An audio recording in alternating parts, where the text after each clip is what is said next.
Hello, welcome everybody. Hello, welcome to the stream. Yeah, it's Wednesday again. So last Wednesday, we were not live. First time this happened in like 3 years or something, Michiel? More. More? 4 years at least? Yeah, it's pity. Problem was, we didn't have the hardware, we were low on resources, we didn't have time.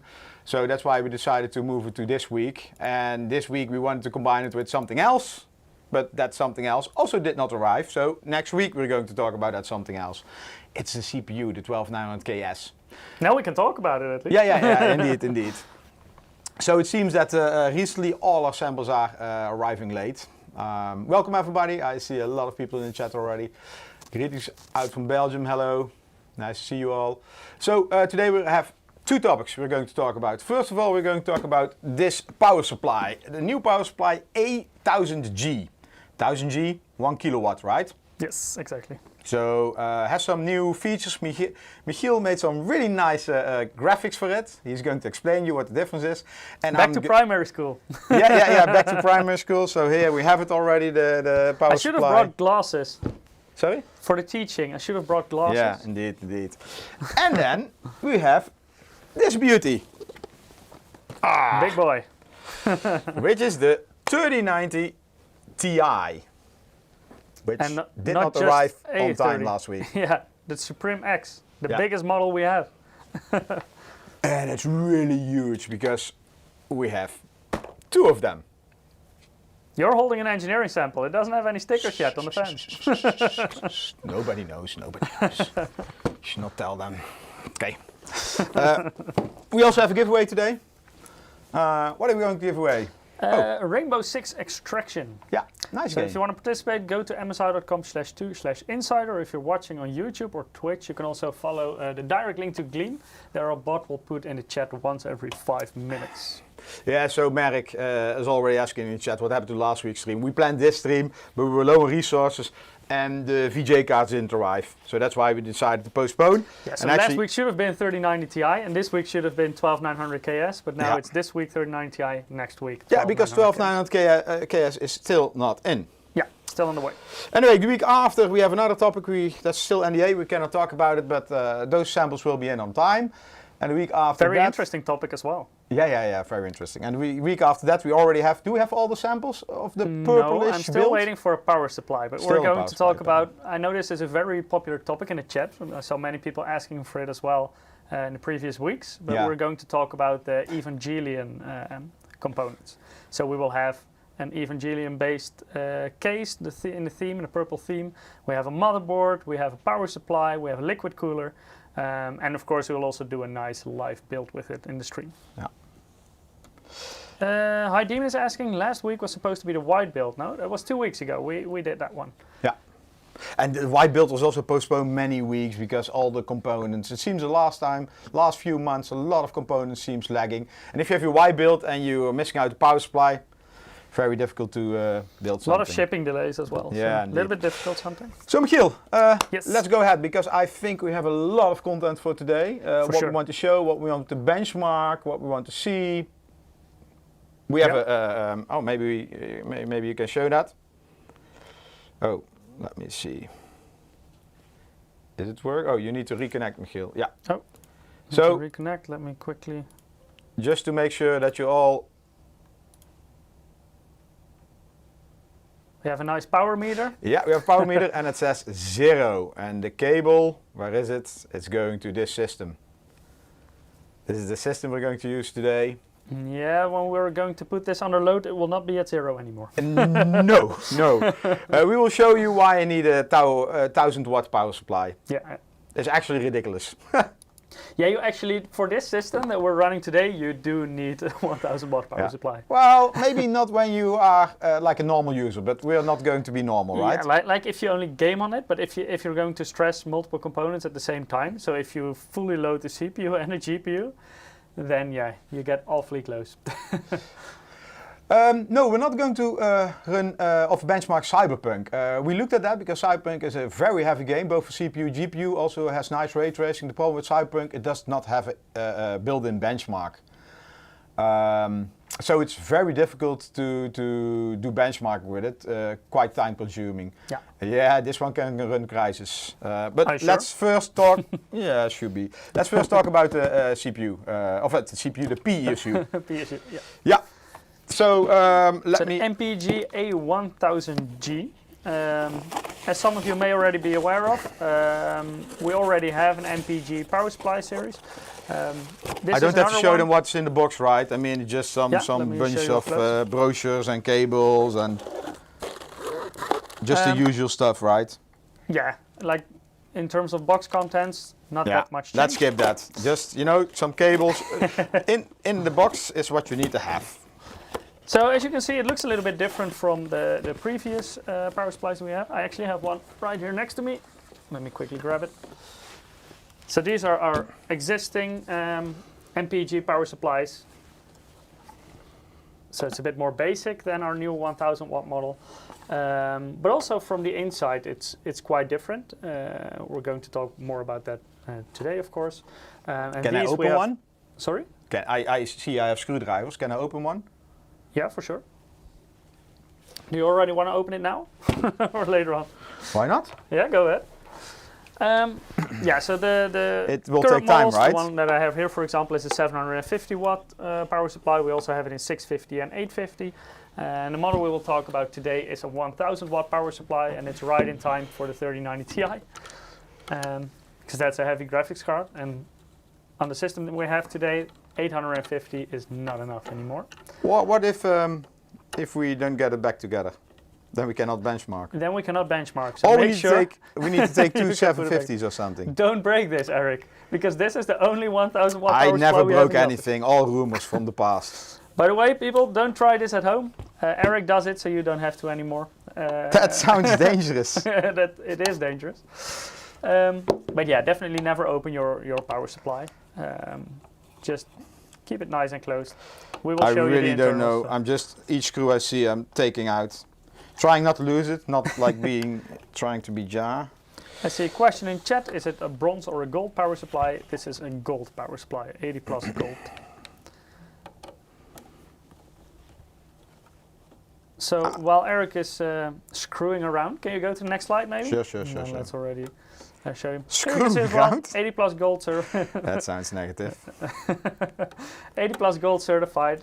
So from that perspective, it's like our existing MPG series. Those are also 80 plus certified power supplies. Personally, I think at this point, 80 plus gold is a bit of the sweet spot in between price and efficiency.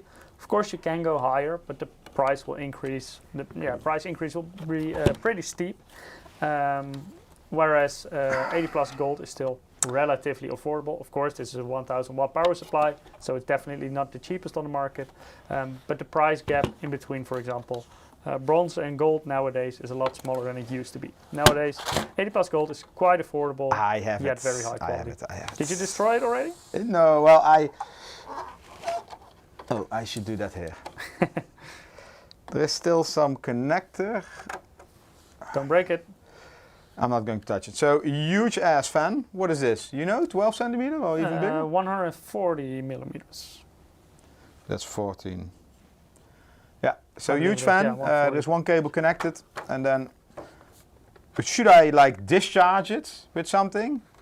You shouldn't touch anything. Okay, I will not touch it. Don't touch it, because indeed some components can be still loaded. That's what it looks like from the inside. Yeah, solid caps. Not all of them. The big one is no solid cap. The brown one on this side. Sag is saying, why can I write messages? Well, I can read your message, so it seems to work. Let me see. Public Nuance says I have an 850 watt PSU, but I want a 1000 watt. Yeah, it depends a bit on what kind of hardware you're using, of course. Can I take something more out, Michiel? No, don't, because we still need it today, and I know how this works with you. I see some. No, don't touch it. Don't touch it. So I should close it again. Yeah, you can close. Yeah, later on for the capacitors, you can still keep it open for now. But first, I want you to turn it around and show the back of the power supply next to the on/off button. Because there you see another nice button, and if you looked at the slide, you could already see this is for the 0 RPM mode. So basically, that means that the fan with that button, you can basically enable or disable the 0 RPM mode. When you enable it, the fan will only start spinning once the load is over 40% of the total capacity. So this is a 1000 watt power supply. That means if it's underneath, it's like zero frozzer. Yeah, it's zero frozzer indeed. And once it is under 400 watts of load, then the fan will stop spinning because it doesn't need any additional cooling. So once 0 RPM. Yeah, so for example, if you're idling or if you're just in Windows, then the fan will stop spinning if the load is under 400 watts. And as soon as you start gaming and start to pull more than 400 watts, it will automatically start spinning again. For example, if you have like a very specific build and you're also using the airflow from your power supply, for example, as an outtake, what you, for example, see in certain compact systems. In that situation, you don't want the fan to stop. So that's why you have a button that you can disable this as well. So that in that situation, the fan will always spin, even if it's under limited load.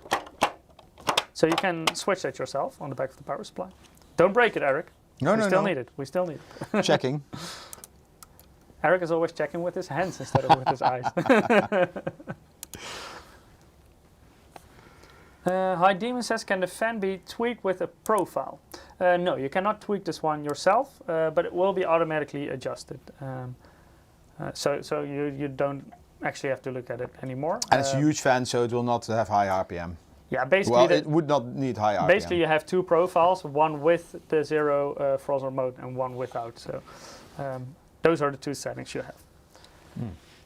So from the inside, it's 100% Japanese capacitors. So all the capacitors within the power supply. Well, I disagree. Come from Japan. Do you disagree? Yeah, it's not 100%. I mean, depending on how you calculate capacitors, but I'm no expert. But you think there are any other origin than Japanese capacitors in it? Well, okay, but okay, yeah, you're right. It's but not solid. All of them are made in. No, not all of them are solid caps. Yeah, okay, okay. We don't claim that, so that's Japan, correct. Yes, yes, these are also Japanese. Yes. So there are a lot of it's difficult to, like this maybe better.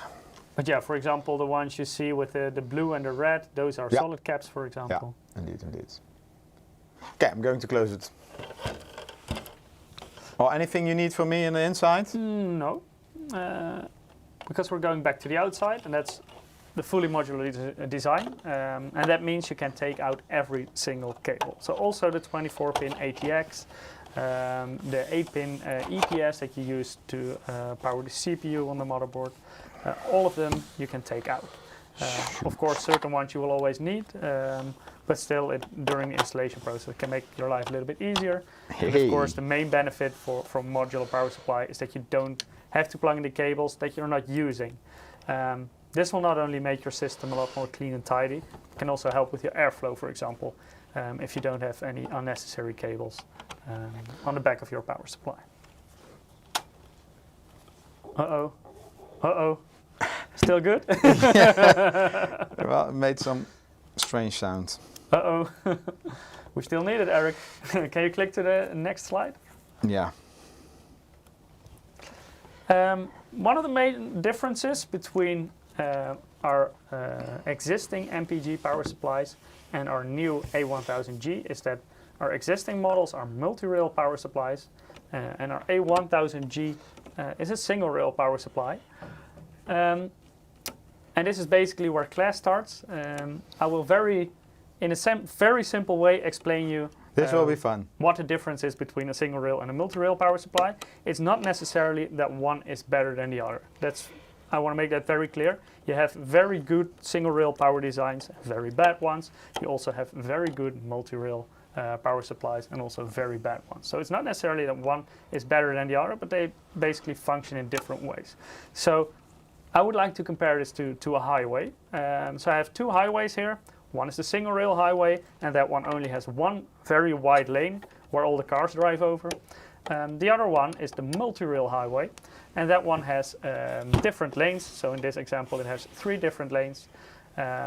You see that in both the highways there are 3 cars, so no difference here.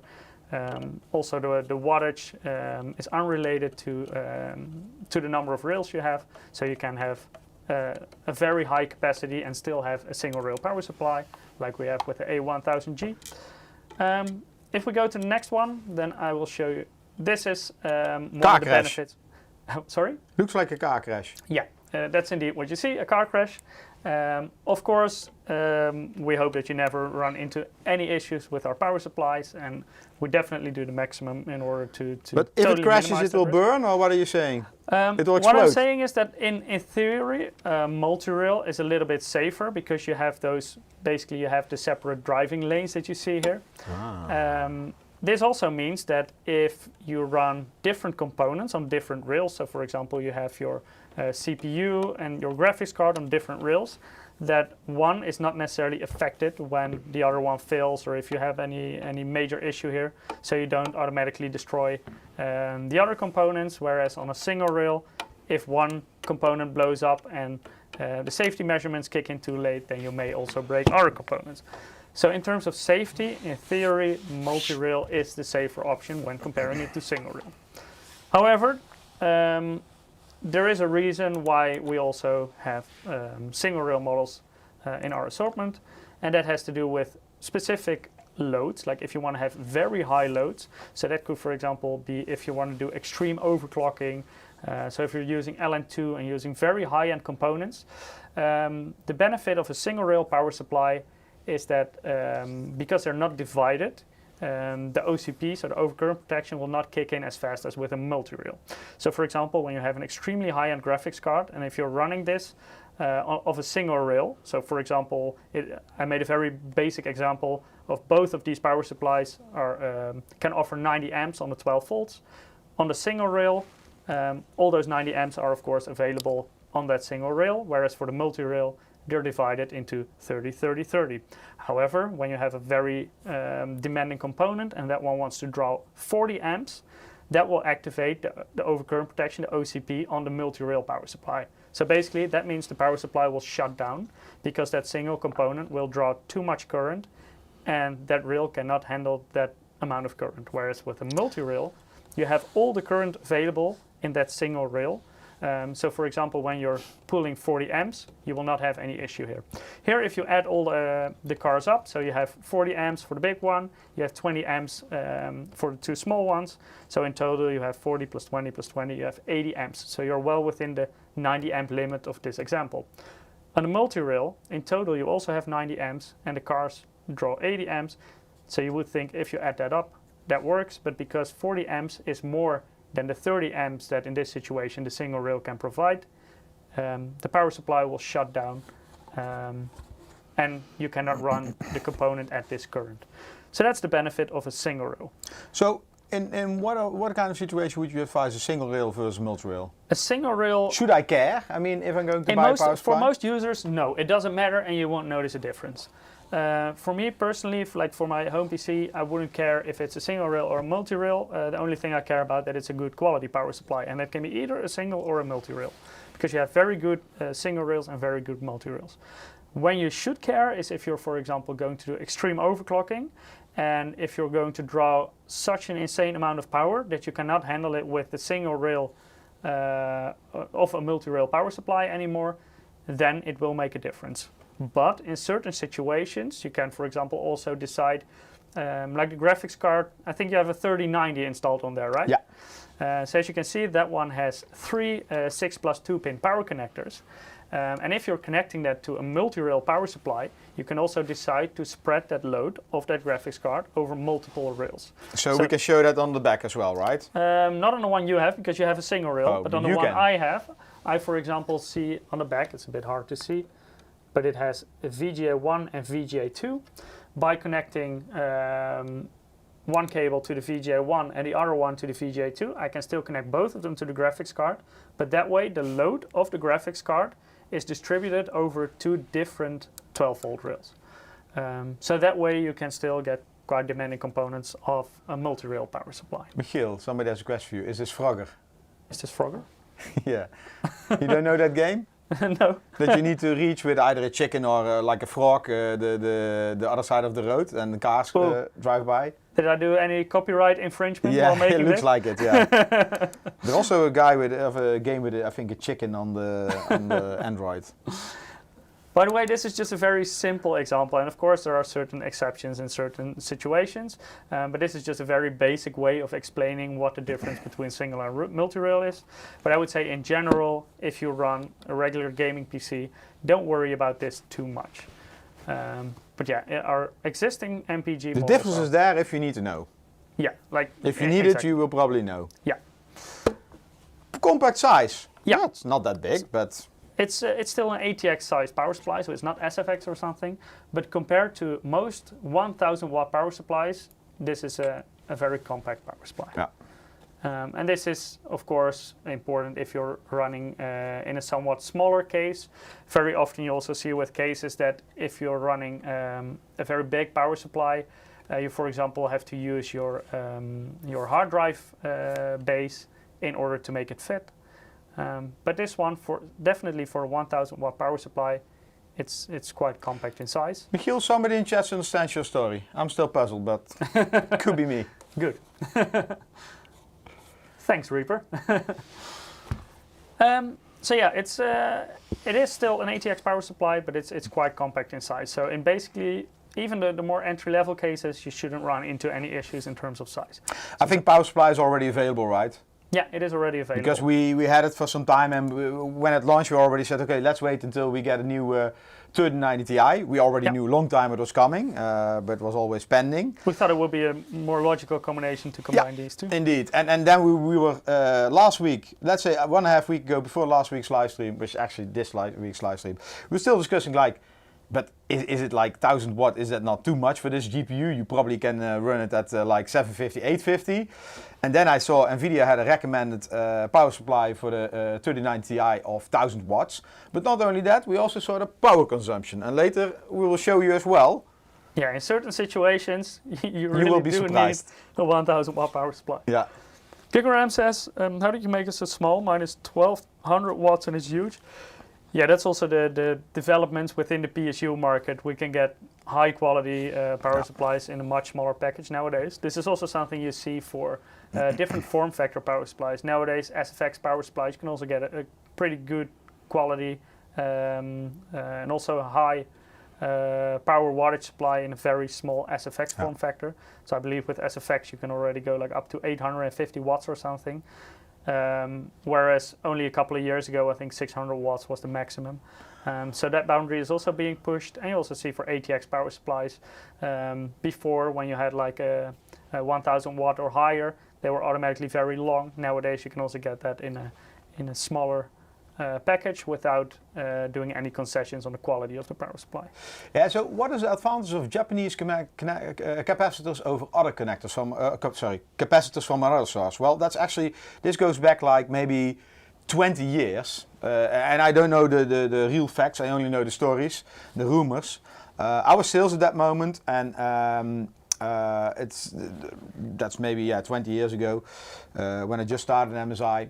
And there was a lot of RMA on motherboards because capacitors they exploded, you know. Especially the time before the solid caps. Yeah, there was a time before the solid caps, and making capacitors. I'm no expert, but there is some chemical compound inside to make them work, to give them the resistive functions, and then. They were always made, I think, by Japanese companies who had the formula, but somebody stole the formula or somebody copied it, and they were a lot cheaper. A lot of vendors, including MSI, but also Asus, Gigabyte, 8-bit at that moment, Epox, all those brands, Chaintech, Albertron, I don't know all the brands anymore. Anyway, there were a lot of them were using these kind of capacitors, and then after a few years, they were like blowing up and sometimes exploding, or some liquid came out. Yeah. And that is the moment. Was one of the most common reasons of failure for motherboards and also graphics cards. So at that moment there was also a big business for replacing capacitors on products, because it was not only mainboards, of course, also in hi-fi equipment, everywhere where you use capacitors, there were receivers and stuff. Non-Japanese capacitors. So after that happened, the technology moved forward. So the solid cap was developed.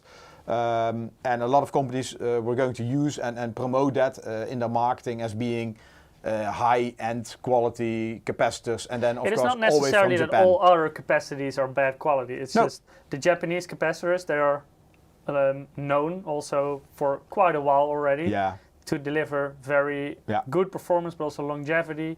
So especially if you're going to have like a power supply. For example, in one of my systems at home, I'm running a power supply that I think is already over 10 years old. So if you have a high quality power supply, you don't have to swap it out that often actually. You can run it over multiple systems for sure. So Exo on YouTube is asking, I'm trying to ask price of a 3090 Ti on Twitch and all messages messages deleted by moderator. Well, not sure. We're Could running be a bot our bot for the giveaway. Probably it. Well, price should not be part of it, of deleting. I know giveaway is exclamation mark giveaway, but price. Sometimes anyway, our bot is a little bit enthusiastic and blocking out stuff. Can be. Anyway, about pricing, about the GPU. Do you know about the power supply? Ooh, you can already check in your, because it differs a bit per region, but because it's already available, best to check with your local reseller. I believe like in North America it's around $180 US, something in that range, but best to check with your specific reseller because this can definitely differ a bit from region to region. But it is readily on the market. So in a lot of countries, I'm sure you can already buy this. Yeah, so about the GPU, the RTX 3090 Ti, I don't have a price. That's first of all. Secondly, like with Bentley, if you ask for the price, you cannot afford it. I guess that's certainly the case with this card. The MSRP from NVIDIA for the reference model is, I think, $2,500 US. This is more expensive. And I really don't know if this is towards 3,000. I didn't have a look. And to be honest, last half year, maybe, last year, we don't talk about price for GPU and most products because it's a crazy market. Yeah, we can talk about our MSRP, but if you cannot buy it for that price, then it doesn't really make any sense. So US Newegg has it listed for 2022 of $2,200 US. So it's about the same in euros. I see. Nasha is asking how quiet is the fan. I would say it's really quiet. And it's a big fan, that's for sure. Yeah. And that helps a lot because if the fan is bigger, you don't have to spin it as fast. I'm going to connect it. Make a lot less noise. And also the semi-passive mode is really nice. So if you're idling, so if your system is running at low load, then the fan will stop spinning. And once you, for example, start gaming, usually the other components, like for example a graphics card or a CPU cooler, as soon as you start to do something demanding, they already are usually more noisy than the power supply. So I wouldn't say you will be able to hear it in that situation either. Let me see. Action Brother says, all this high power consumption in these expensive times. Yeah, the energy prices are quite high. But yeah, some people, for example, have solar panels. In that situation, you can just continue gaming if it's sunny. Skeet Sarah is asking, would this work with a 12900KS and 3090 Ti, or do you need more wattage? You will actually find out next week because there is a 12900KS sample on the way to our office. Next week we will stream about it and we will use the exact same configuration that we use today. We will only swap out the 12900K with new 12900KS. So we will actually run that new CPU with this same 3090 Ti graphics card, and we will also run it on this 1000 watt power supply. So if you're curious, make sure to tune in next week because we're going to run that exact combination. I'm trying to connect all the cables. FatDocs8 is asking, or underclock and undervolt to get more to the sweet spot. Yeah, that's definitely something you can do to improve efficiency. But of course, you can only do that to a certain extent. Otherwise, it will not run stable anymore. Or if you're underclocking too much, then there is not much benefit in getting the 3090 Ti over 3090, for example. So yeah, of course, you can win a little bit with it, but only to a certain extent. Measure says, just treated myself to an MSI 6800 Gaming X Trio and a new MPG 750 F for my new build. Very nice combination. I would say, yeah, definitely with a 6800 graphics card, 750 watt power supply, the A750GF is definitely a good combination for that. Yasha says, now disassemble the RTX 3090 Ti. It works. That sounds like a plan to disassemble it later on. What? The 3090 Ti. I see a suggestion in chat. Don't break it, Eric. He doesn't know me. This person doesn't know me. Eric has been breaking some hardware in the past in live streams. Yeah, officially I'm not allowed to open stuff up anymore. Anyway, I think cables. this one is interesting to open up. Did you already talk about cables? No, not yet. Oh, because I saw a question in the chat about the length of the cable. Yeah, it's maybe a little bit hard to read here. I think, can you probably read it in front of you, the length of the cable? The ATX one, I believe, 600 millimeters. And the other ones? It's more like a calculation. 400 plus 150 plus 150 plus 150. 600 also. 600. All 600. Yes. And hey, check the website. Hussein says, Eric and a 3090 Ti. Yeah, no. I changed. I did a YouTube course disassembling GPUs. Yeah, tutorial. Yeah. Merrick is asking, how many card slots is the 3090 Ti? Let's get into that. First, I want to talk a little bit about GPU pricing. And it's not that I have a clear answer like, yes, GPU prices are going down, because you notice already in the market, yes, they are going down, but how far is the question. Prices... And how long, because prices have been going up and down, up and down. They're still above MSRP, the original MSRP, which was communicated at launch. They recovered because of all the supply chain issues in the past. They are more or less solved. So from COVID, a lot of delays were in the supply chain. Production increased. This took a long time, but already companies like Nvidia and AMD, they told everybody in the second half supply will become better. Well, that's now already happening. I think also mining, the cryptocurrency, I don't want to say it had a crash, but it came down a lot. So the value of the cryptos dropped for quite many of them, but also the energy prices went up quite a bit. Energy price went up. The Ethereum, they want to change to POS. Proof of stake. Yeah, proof of stake indeed. Then the war, Russia-Ukraine, also doesn't give a lot of people confidence in the economic future. And we cannot ship there anymore. So this means also all the GPUs for those markets, and that's not a lot, it's not that a big of a market, they now went to other markets. But there are also some issues, probably you heard in China, Shanghai, I think this morning, a lockdown. They first want to do half of the city for COVID, and then the other half, but in the end, they continue with the lockdown. And this will still have an impact on the market and will also probably disrupt the supply chain. And then shipments. The shipment costs are really high, and still it's very difficult to get containers. The price are 7 to 10 times more than it used to be. And used to be is before COVID. So air shipment is also a little bit more difficult now with the war situation. Airplanes have to take airplanes have routes. to detour. I was calculating, normally when I fly to Taiwan, it's about 12 hours, a direct flight from Amsterdam to Taipei, and then you fly over Russia and China. Now the airspace is closed because of the war, so you need to fly via probably Dubai, and it takes, I think, it was like 4 to 6 hours longer. And this is also for freight, of course, for products. And we don't know how this market develops. So each time when I'm asking our sales leaders or product managers, what about GPU pricing? They're going down? We don't know. Yes, they're now down, but they're not saying... It's impossible to predict what they will do, for example, in a couple of months' time. Indeed. Also, the changes around the world can have such a big impact on this.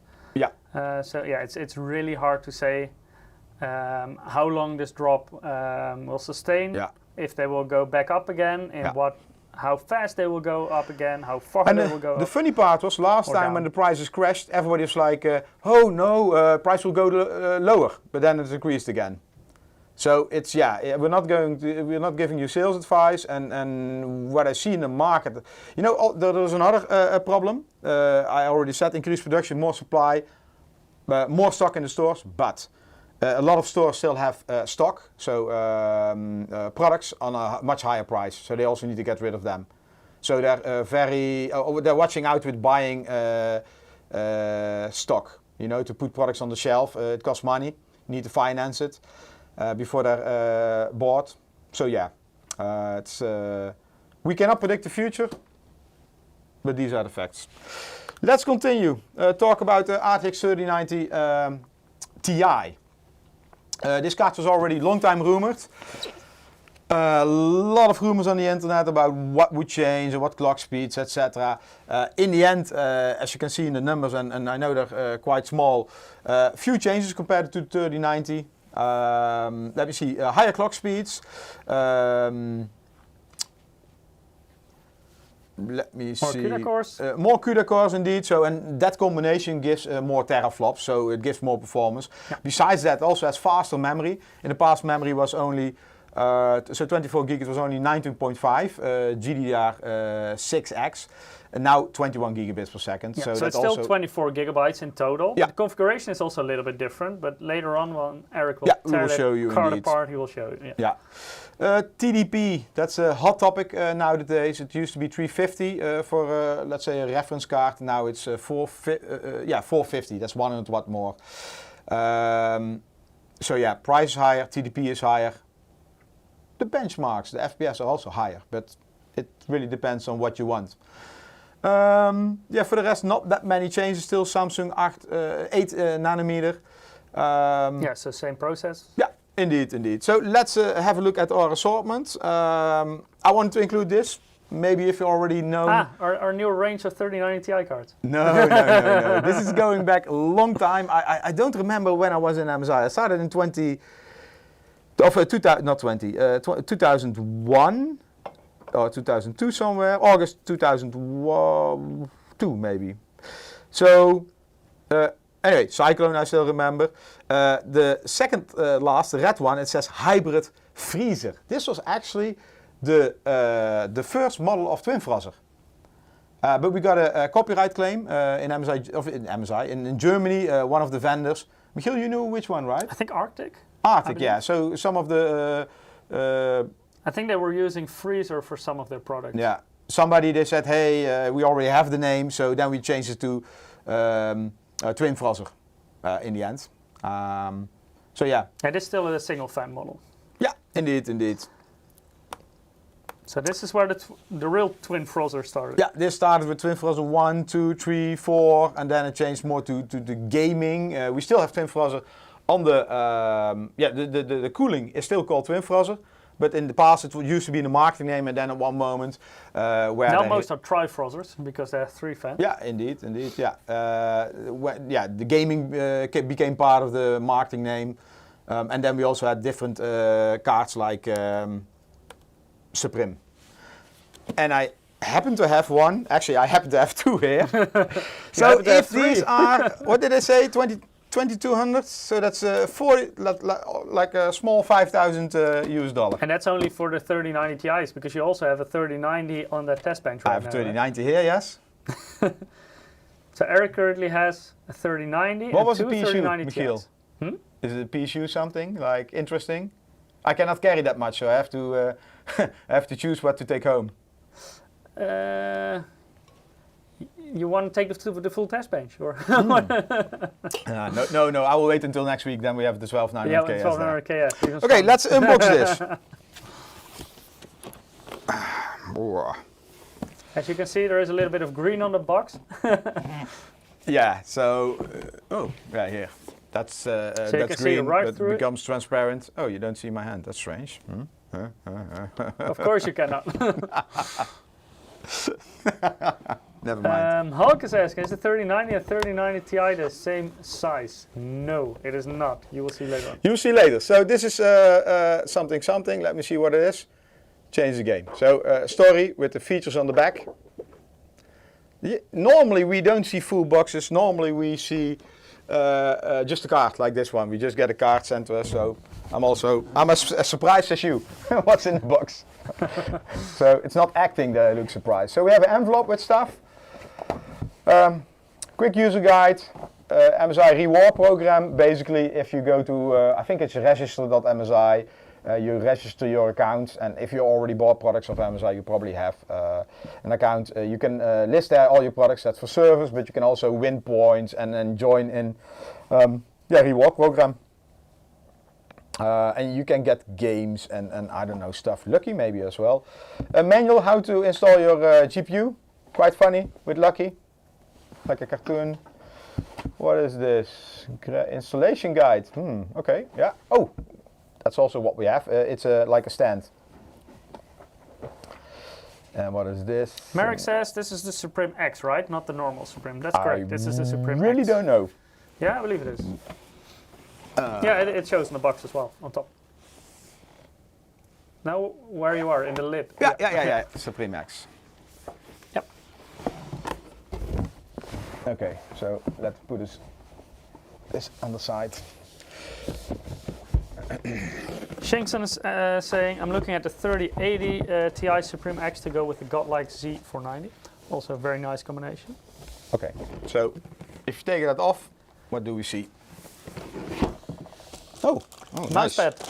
Mousepad, indeed.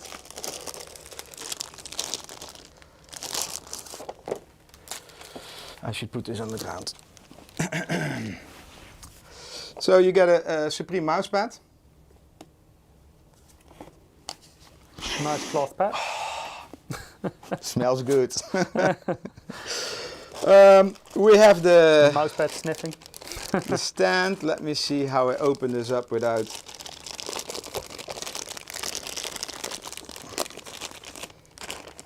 Without breaking the stand itself? Yeah.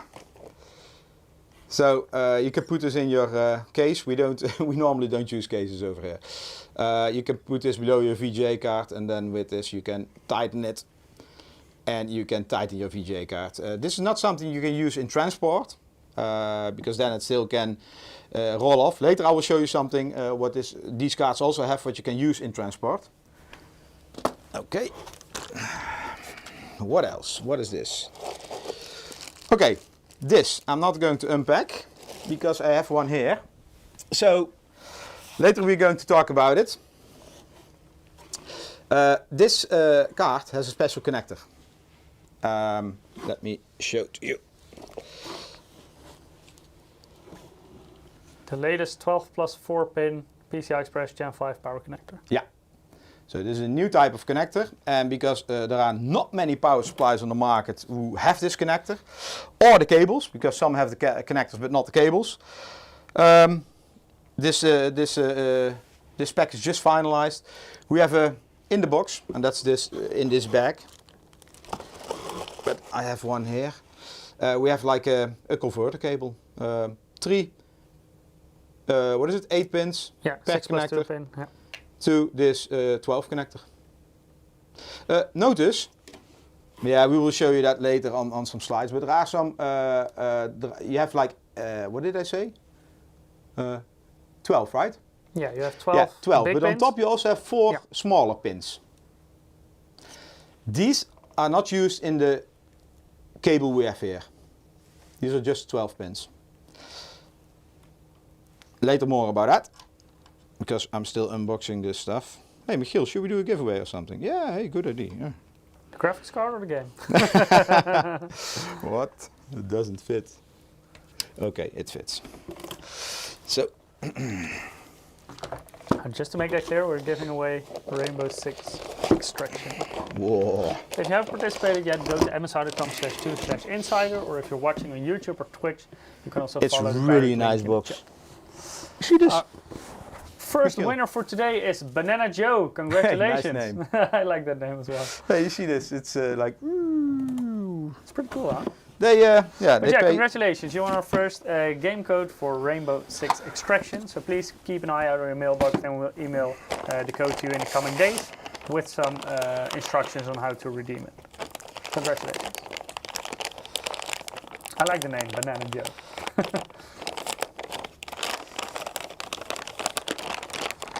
Gameram is asking, how tall is the stand? I would say like You can adjust it. It's quite 30 centimeters. It's like 30, right? Yeah, close to that. 10, 10, 30. Yeah, especially for cases that have a shroud over the power supply, that it will definitely be long enough. If you don't have that, then I'm not 100% sure. If you have a very big case, for example, it could be But it's relatively large then. Talking about large, I see a graphics card. Yeah, it's huge. It's really, look at that compared to. Throwaway is asking, where are you guys streaming from? We're streaming from the Netherlands right now. It's it's amazing. I think one more year and it will be taller than, well, higher than a can of Coke. Can you turn it around so we can see the bracket? Merrick is already asking how many slots? More than 3? Yes, more than 3. Yes. So this is, if you look closely, it's a 3+ slot. So actually a 4 slot. This is what an obese graphics card looks like. it should join me on a diet. Yeah. So it's amazing. It's huge. Yeah. It's really big. It's also really heavy. Yeah. I even don't know how heavy it is. I think it's over 2,200 grams. Let me take the product page. This is I believe the 3090 was like around 1.6 kilograms, and this one I believe is like 2.2, 2.3 kilograms. I think 2.5. 2.5? Oh, it says weight of the card is 2.1, 2.2. 2145. 2145 grams. Okay. But I think with Ruud we put it on a scale. Oh, with Peter last week we put it on a scale. We don't have the scale here. Anyway. But yeah, it's it's huge. That's all what we can say. It's really huge. So yeah, Supreme, top of the line. We also have some other 3090X cards. Later more about this, about them. Let's maybe let's take the product page, Michiel. Yeah. So this is Supreme product page. So RTX architecture, some sketches. Shall I open it up? Yeah, I think you should. Maybe. If you don't break it. I always, yeah. Yeah, Skeets was asking 2 kilograms. Yeah, even a little bit more than 2 kilograms. Throwaway says it's also a space heater for in the winter time. If you put it under load, then yes, you can use it for that. What we maybe can do, Michiel, we can maybe run some benchmarks in the meanwhile, because we have a 3090 on the stats bench, so we can compare the results of a 3090 Ti. Yeah, sure. But is it switched did I on? already put it on? That's the power supply. I touched the power supply and then strange things you broke the power supply? I don't know yet.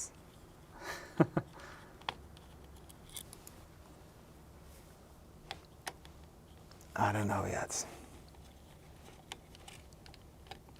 Hulk for Spawns asking, does MSI have any plans to make a water-cooled 3090 Ti? Not that I know of. We have them, the Seahawks. But normally that's like I don't want to say limited edition, but at one moment those kind of cards will go end of life because they're quite expensive and it doesn't how do you say that, doesn't have a lot of sales and volume. So in the end you need to watch out with stock.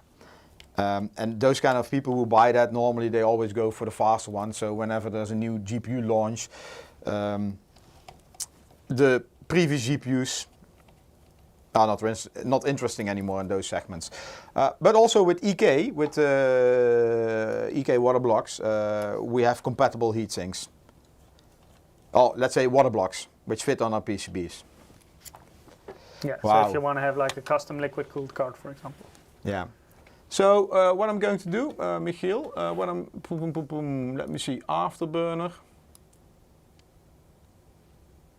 I think you're on, yeah. Is that because I changed the, oh no. He doesn't know I opened up the power supply, right? It's still working, so I don't think so. No, it's not working really. Indiana Roy is asking any information on power supplies with the new cable for graphics cards. Yes, yeah, we will show you something, a very early sneak peek of something later on in this stream. Yeah, one moment. System is not reacting really fast. I don't know. Is Prime still on? Did anyone maybe touch the power supply of that system? Yeah, but that should not matter, right? No, it shouldn't. Hmm? It shouldn't. But it does. It's really slow. So you're already calling a system with a 12900K and a 3090 slow now? It feels only because of the existence of the 12900KS and the 3090 Ti? Yeah, yeah. But it feels slow somehow. I see I don't how know, it it's is. reacting slow. Anyway, I removed all the screws from the backplate. So let me show you close. let me take that off. Wow. Okay. It's really slow. As you can see here, the inside of the backplate is used for cooling. So over here we cool, I'm not going to touch it too much, we cool the capacitors on the backside of the PCB, over here as well, and here as well. So these two are from the VRM, and this is the, I don't want to say, yeah, it's probably the backside of the memory. These are the backside of the memory. Here you have a transparent window, that's for the logo. It lights up in color. Can we see that here? Yeah, I think yeah. I think that one is stuck, but I think we can see it on the main. No. Here you can see it. Oh Here yeah, you can see. So over here. Is this one stuck? Yeah, I think so. Works here? Not here. Let me restart this. Yeah. There we go. So that's actually the transparent logo. So there are a few, well, I can show you this as well, Michiel.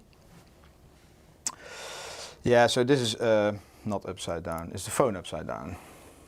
Maybe this is better. More logical. Okay, so I will use my finger. I can even control the LED of your phone.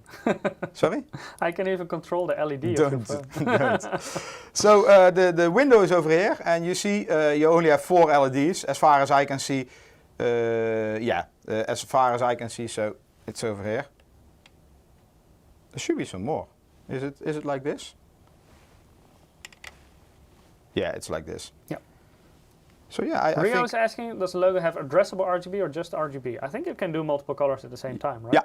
Yeah. So addressable. I think these are the LEDs which give it light. Ah, yeah. So it's from the. Can I put it here? The LEDs are here, so it lights from the side. Yep. You don't see that in the logo, but as far as I can see, these are the only 4 LEDs. Are these? Yeah, those are the ones. Yeah, I don't see any other. These are capacitors. Okay, so then here we have the GPU, of course. Around this side of the PCB there are no memory chips, and that's changed with the 3090. We have a 3090 here, but I'm not going to open 2 because somebody needs to put them together. This is already a challenge. Opening up is relatively easy. Putting it back together and so that it works and it does not lose performance, it's a challenge.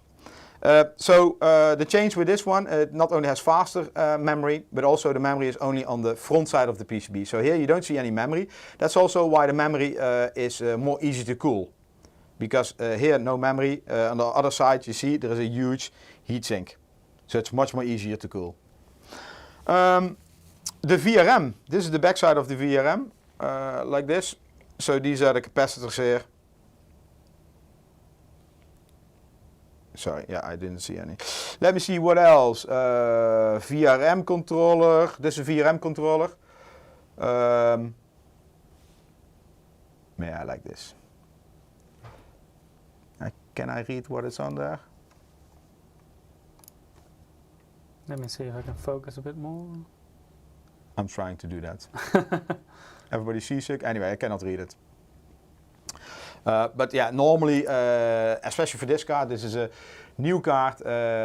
It uses a lot of power, 450 default. This card, the Supreme, is using, I think, 480? 480, yeah. Yeah, 480. So no doubt, this is a very high-end and probably new controller, VRM controller, because of such heights. Protection cover. We can take, well, we can take it off, but that's always when the cards are delivered. Okay, now I need to remove the rest. Probably this screw, these 4 screws, and there's a sticker on there. I cannot read it, so it's good. It's allowed to take off, I would say. Here you have the SLI bridge. Then I will show you also the ports. So this one comes. This one comes with one HDMI port, and the other one, the other three are display ports. We should really have a stand for this. Yeah. So really, really thick. Z is asking, any plans for a version with 240 or 280 millimeter? Not at this point yet. So Michiel, I'm going to put this phone away and I'm going to there we go. remove some more screws. GigaRam says, I've noticed that the color on YouTube is a lot better than it is on Twitch. Okay, I wasn't aware of that. Yeah, it could be that with compression. System is off again, Michiel. The system is off? Yeah. Uh-oh. Did you break the power supply? No. Why? Is everything properly connected, all the power cables? I need to check that. That's maybe the first thing I need to do. Probably. VJ is connected. Peripheral and SATA, CPU and PCI Express, so they're all the same. That's connected, that's connected, that's connected. This is all to CPU. That's connected, that is connected. This is 24 pins, 20 plus 4. That's also connected. And then we have peripheral. Oh, maybe, what is this one doing? Oh, never mind. No comment. I think this one is for the liquid cooling. The liquid cooling. Why is it so slow? Hey, no comments. And I found the SSD. I don't know why that put us that here. Anyway, that's when you do. No, I won't say that's when you do things live, but actually that's when you let Erik do the things here. So maybe the CPU is cooked. Probably. Nah, it should be fine if it was still in idle. Whew. Okay, let me continue destroying this. What does that sound? Did you break anything? Nah. Sure? Probably a cable running wide. Throwaway for Twitch asking, can you stream some games with it? Later on we will run some game benchmarks on the system. We're trying to do that. If the liquid cooling is working. Well, you cannot focus. Anyway, this, I'm probably doing it wrong and I don't care anyway. This spring is really tight. Meaning if I unscrew it, it jumps up like, I want to escape. But that's to apply pressure for the cooler on the GPU. Yeah. Sorry. Yeah, okay. Let me again try to run things, check if it's more smooth. I really don't know why you guys invite Erik to do here things. Like if it's something technical, don't ask me. If something needs to be destroyed. It's always enjoyable to see you struggle. Okay, so this is running. This is still the System 12900K with a 3090, and I'm going to run Prime. Okay, and I'm going to run Furmark. So don't do this at home. Total torture test. Yeah, this is a torture test. You max out the CPU and the GPU at the same time, so it's also maximum power consumption. No game will use this. This is not a realistic scenario. No. This is like if you want to...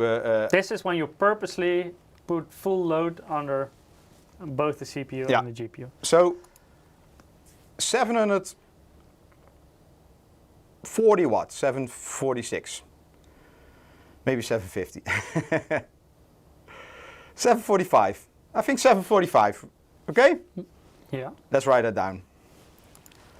So this is with the 3090. This is a 3090. Yeah. Not the 3090 Ti. Just to make that sure. So what did I say? Merrick says, oh my god, that's a lot.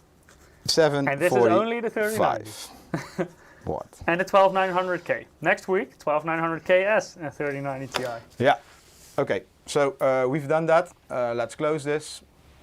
It's like a virus, a power virus we call this. Oh, I should stop Prime.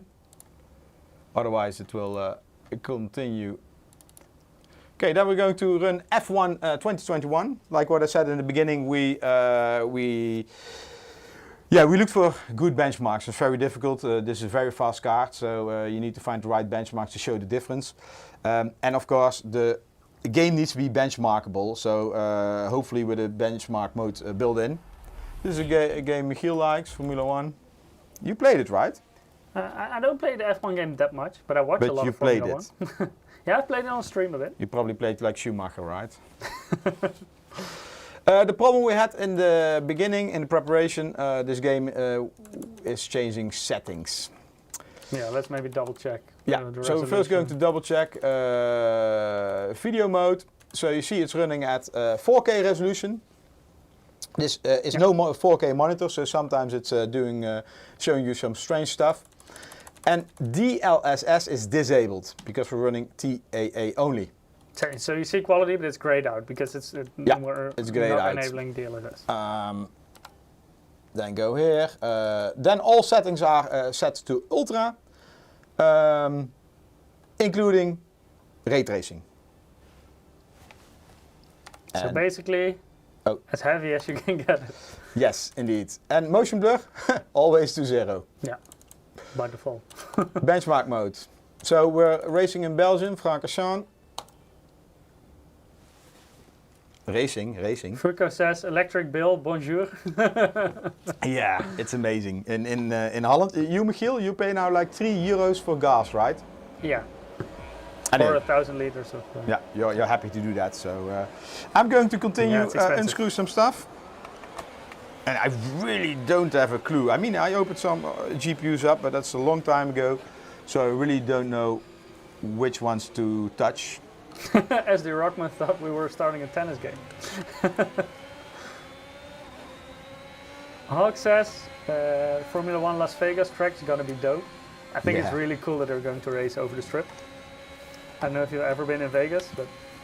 How was that? Yeah, I think people who've been there, it's quite strange to imagine that they're going to run Formula 1 cars over there. That's kind of be cool. Yeah, some things are loose.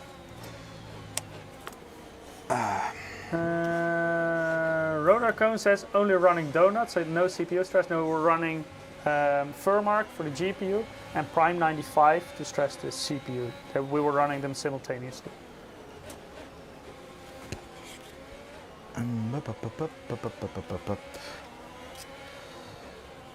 Boss Level says Spa is my favorite track. Yeah, mine as well. Yeah, Spa is really nice. Not last year. Yeah, okay, that was a pity. With the rain, that they basically cancelled the race. But yeah, Spa is one of the best tracks in the world, for sure. Also one of the prettiest ones, in terms of surroundings and stuff. Wow. Did you already break it, Eric? Quickly checking. I'm happy you don't see all the details. No, Z, not at this point. There are no current plans for a 240 or 280 radiator version of this graphics card. Probably I'm taking off a lot of stuff which is not needed, but... I don't think this game is very realistic anymore. There is a Ferrari P10. Okay. Michelle's asking 40 FPS. Yes, we're currently running this at Ultra HD resolution with full ray tracing and ultra settings. So this is basically the most demanding setting you can have in the game.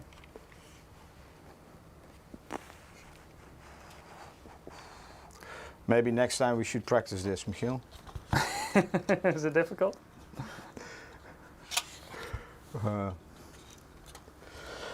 Be careful. Yeah, this is the fence I'm disconnecting. Trying to disconnect. Don't break it.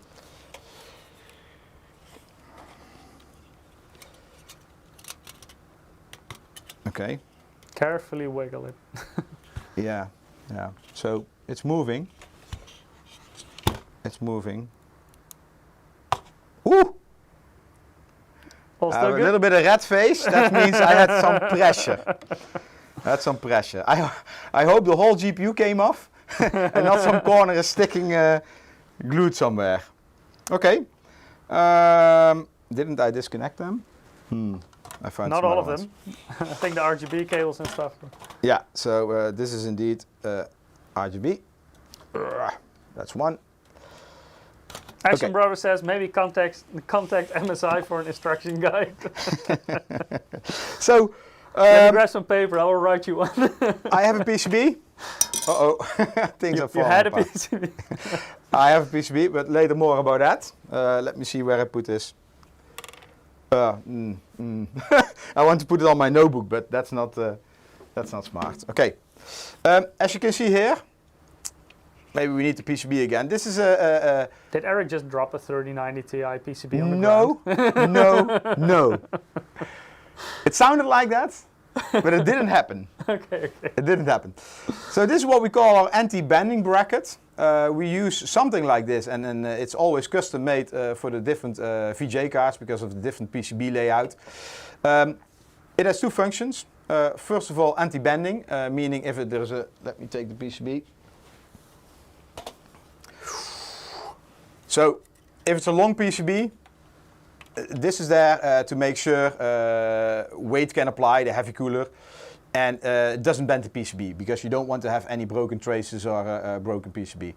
So that's what this is for. As you can see as well, there are some cooling pads on the inside, and they touch, let me see, two are for the what is this? The memory VRM and the VRM on the top. Okay, yeah, so another part, so part is for cooling and anti-bending, and then it looks like a puzzle because other VRMs, etc., are cooled because of this.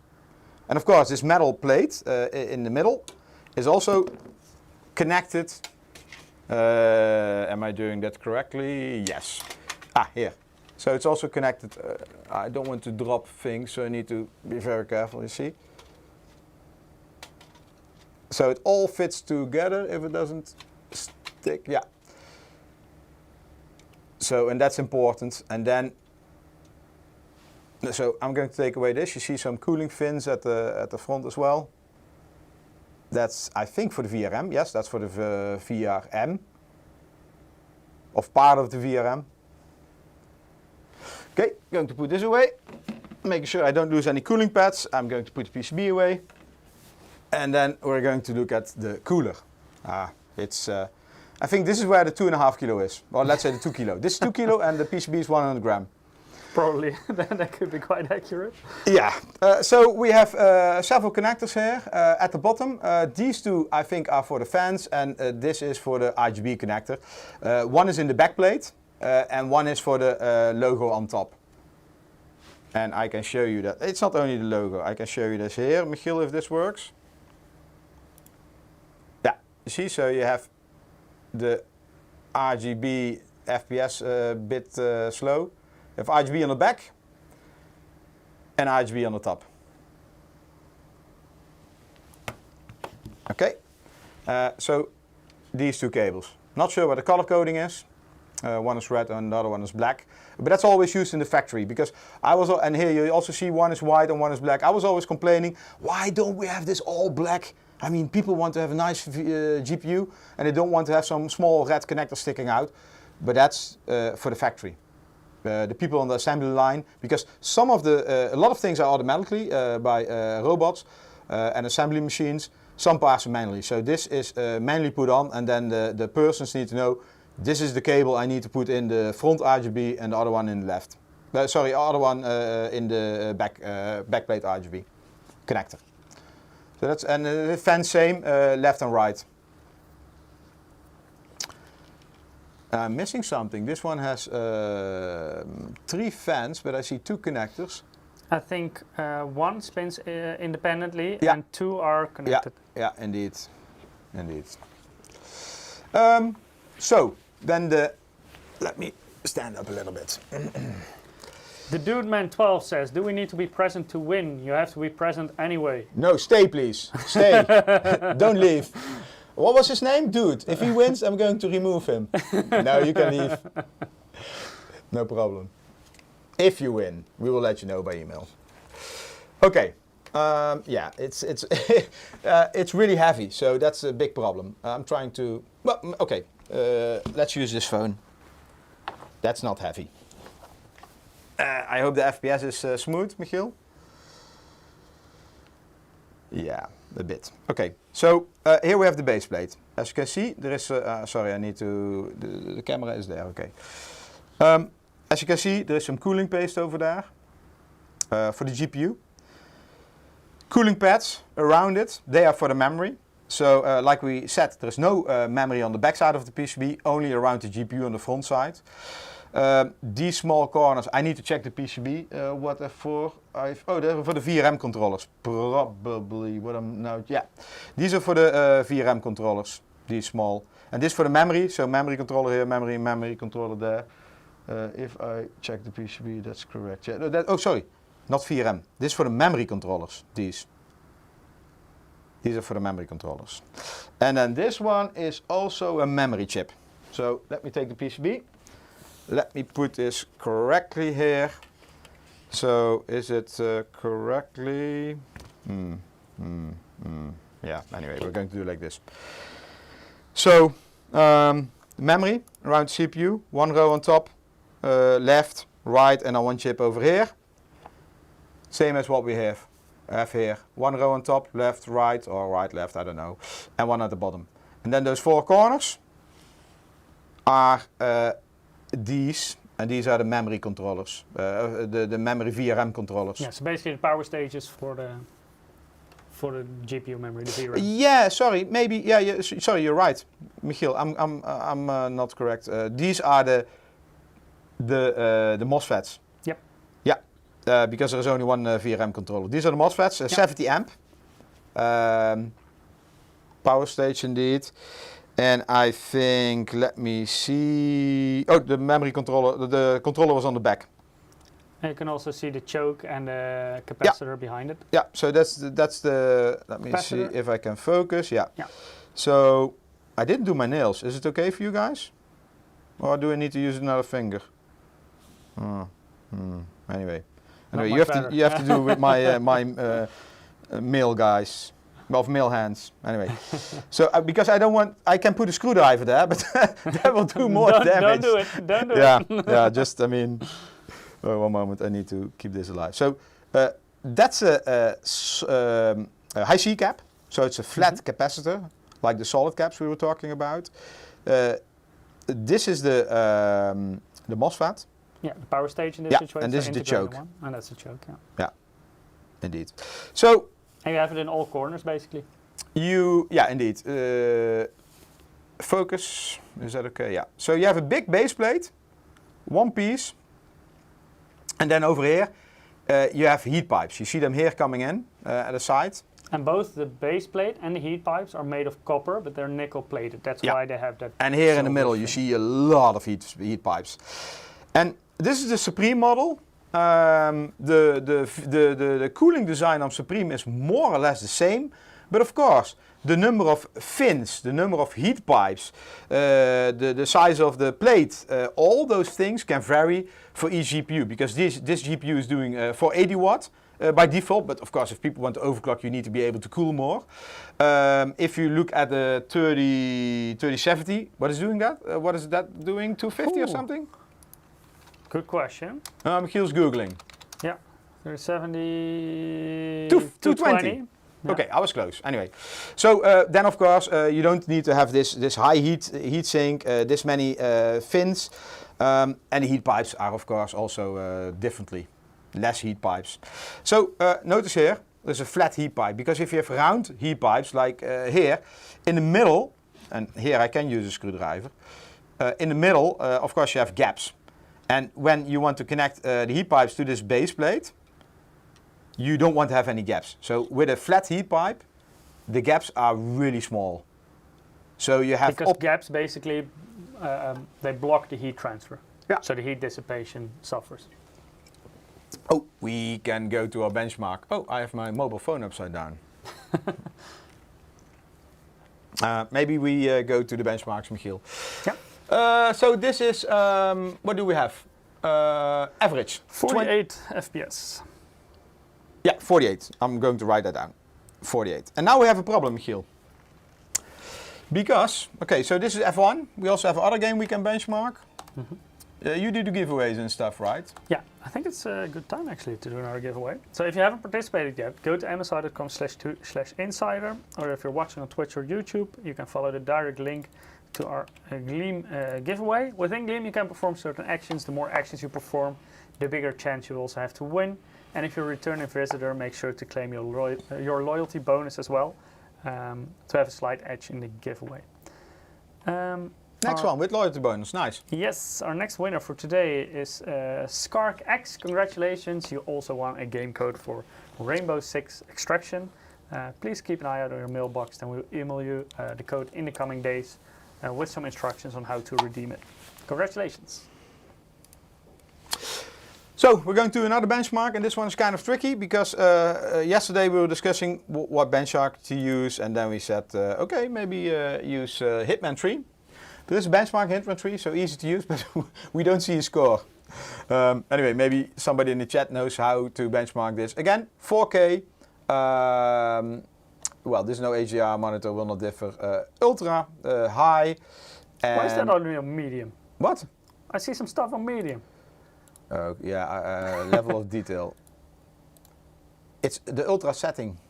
There is no overall ultra setting. Let's just maximize everything. You want 4 FPS or what? Yep. Variable I will keep off. Motion blur I will keep off. Definitely keep that off. This is best. High, ultra. What are we going to do? 16 or just leave it on 4? No, you can go 16. Does this have ultra? No. Okay, this is the level, so I'm going to save it. Hopefully next run it remembers it. Settings are still the same, and then I'm going to run it. And this is the funny part, because when we did this during practice, it runs the benchmark. It shows the FPS. Hey, don't I have Afterburner? Did you switch it on? I don't. Yeah, I think so. But I think the benchmark itself will also show FPS, right? Yeah, it's a little bit hidden behind the logo, but no, the FPS. Yeah, you can see the current average. FPS. Yeah. Yeah. Anyway, I will continue with the GPU of the unboxing. What is this? Unfolding. So let's talk a little bit more about the fan, and particularly the fans at the front. So these 3 fans are Torx 4.0 fans, patented. They have different blades. So I cannot put this like this. So I need to keep it up. I don't want to have my hand cooling paste. Oh, we're stuck. Oh, yeah. Then. I will quickly reconnect. There we are. Yeah, so let me see. If you look at the blades, there are 2 types of blades. One has a black part on the inside. Yeah, I have my hands full, so I cannot point at something, but I think you can see the difference. So this one has it, that one not. Okay, Michiel. Like this. So that's Torx 4.0 fans. They're quite big, and this also works with what we call zero frozzer. So if your GPU hits a certain temperature or runs below a certain temperature, so there's no load, the fans will also switch off, so you have zero noise. I don't know the temperatures, they differ per GPU, and I can check what it is for this GPU. So let us check the PCB. What else do we see on the PCB? See a lot of power stages on both sides. Yes, so over here you see the power stages. So it's 1, 2, can you see that? Yes, 3, 4, 5, 6, 7, 8, 9, 10, 11, 12. Times 2 is 24, 70 amps. So a lot of power can go to the GPU. What else do we see? Here we see the connectors on this side. So the HDMI and DisplayPort connectors, or different way around. HDMI, DisplayPort connectors. Yeah. I don't know, it's still called SLI, but the multi-GPU finger. I think over here you have the memory VRM. Yeah, the PWM controller. Yeah, VRM controller indeed. These are the connectors for the RGB. And then at the bottom you have the connectors for the fans. Over here you have the power input, and which has the new connector. The 12 one plus moment, 4 it's difficult to focus. Let me see if I can help. Yeah, that's better. Yeah, so you see the 4 extra pins. So later more about that, or later can we maybe, let me check, Michiel, if I have that. The question in Twitch chat, do you recommend an Intel i5 for that graphics card? It depends a bit. If you're depends on what you're playing. Yeah, and Lil Kana also says if you're running a higher resolution, then yes, an i5 is perfectly fine.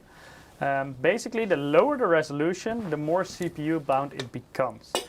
But yeah, definitely if you're playing on a 4K resolution, like a 12600K is perfectly fine for a 3090 Ti. So yeah, in higher resolutions you won't see a big difference between that CPU or an i7 or an i9. No. Of course, if you're also doing other things, very heavy multi-threaded loads, like aside from gaming, then of course you will notice a difference when getting an i7 or even an i9 when comparing it to the i5. But for gaming and high resolutions, it doesn't make that much of a difference. Hugh, can we go to the slides? Yes. So this is a new 12 volt HPWR power connector. Long name.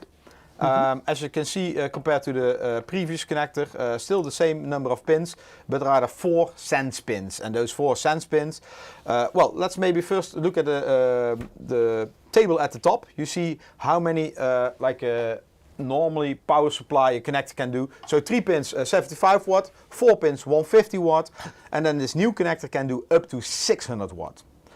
And yeah, so 3 12 volt pins. So basically that's a 6-pin connector. So the 2 times 3 is basically a 6-pin connector, and the 2 times 4 is basically the 6 plus 2 pin connector. Yeah. And the benefit of the new connector is, of course, you don't have to have 3 cables, which always consume too much space. Most times they're not easy to cable management in your case. So this new cable is, it's, where is it on the GPU? Over here? Well, that's not a good example. It splits up directly. Yeah, so, but yeah, you see basically later you can run with 1 cable to your power supply, and now we need to split it up in 3. But yeah, normally this can be quite small, easy to manage This will cable. change in the future. Yeah, indeed. Okay, then the sense pins. As you can see the diagram at the bottom, you see the sense, actually there are 4 sense pins. 2 of them have a function like, is the cable connected, like management stuff. And the other 2, sense 0 and 1, the first 2 pins, I think basically you have like 2 sense pins and 2 ground pins, I believe. Yeah. Yeah. They are talking to the system how many wattage the GPU can get. And this can go up to basically 600. What these small 4 pins do is they communicate, make the graphics card and the power supply communicate to each other. Yeah. That's basically what they're for. So you're not actively pushing power over these. You're not pushing current like you do with the other 12 pins, but it's really for the PSU and the GPU to communicate. Yeah.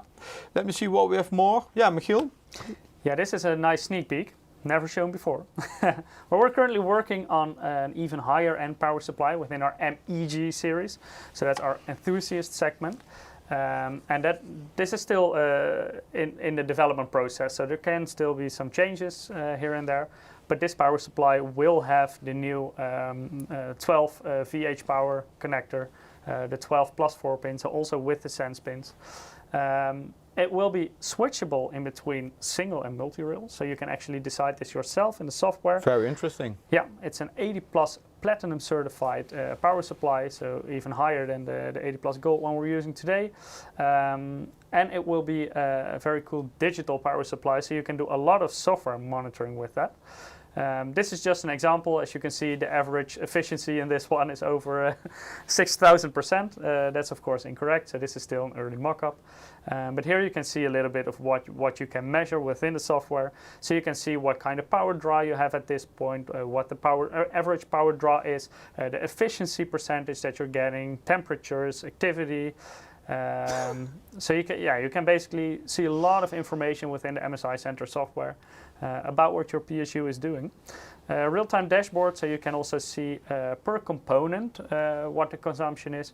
So for example, for your CPU or your GPU, you can measure them individually. You can also have readouts for different voltages that your power supply can deliver, so 12 volts, 5 volts, 3.3 volts.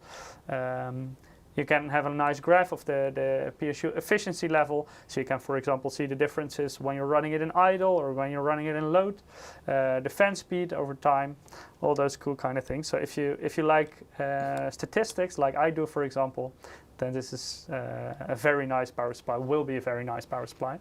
Yeah. So we are still working on this, but this is something you can expect from us in the future. And when it comes out, we will definitely make sure to have one in a live stream as well to demonstrate all these kind of features. So at this moment, we don't. I mean, the new RTX 3090 Ti is using this new power connector on the PCB. Of course, we're co-working with NVIDIA, AMD on newer GPUs, but we don't know. We cannot tell. Let's say like that. When and if they're all going to use this new connector. So in the future, yes, but this probably will step by step because like what I said, it's more easier to connect with one cable, but you need to have a power supply which support that. At this moment, there are only a few at the market. I already saw some which are not using the final spec. But yeah, it's a matter of time before there are more power supplies in the market. But also from power supplies, this new connector will only be introduced at the top end power supplies. So don't expect... There were already some models on the market with the new connector before the spec was final. Yeah. So they may still differ a bit and not offer the full functionality. Yeah. But now the spec is final. It's. But still, you know, this will. You don't expect a 550 budget no. PSU This will be for connector. Very high-end power supplies, especially in the beginning, and eventually, of course, these new kind of connectors will become more mainstream. And that's the same with the PSUs, with the VGAs, with the GPUs. It will take time before this connector is applied to, let's say, all the new GPUs you can buy. This might still take several years, but it has benefits. Single cable, more power in one cable.